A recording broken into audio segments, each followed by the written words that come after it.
And this is the real Tom Rose, and we've got ourselves a legit plug and chug here. Boy, I hope some of this stuff cancels out.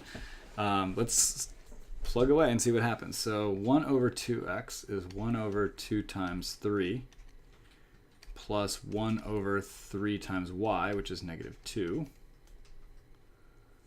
minus 2 times x, which is 3, times y, which is negative 2, all over 3x plus 2 times y.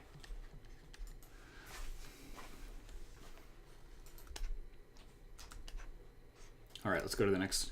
So this is 1 over 6 minus 1 over 6.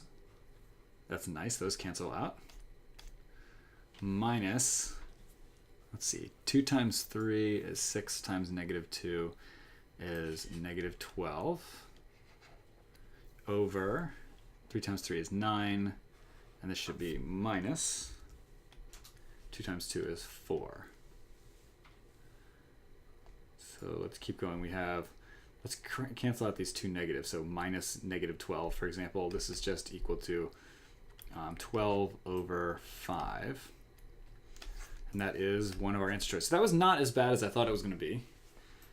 Boy, it sure looked ugly at first. That's a good lesson there, which is if you see something that's ugly but it's a plug and chug, just get to work. Don't spend time bemoaning your situation. Just go for it.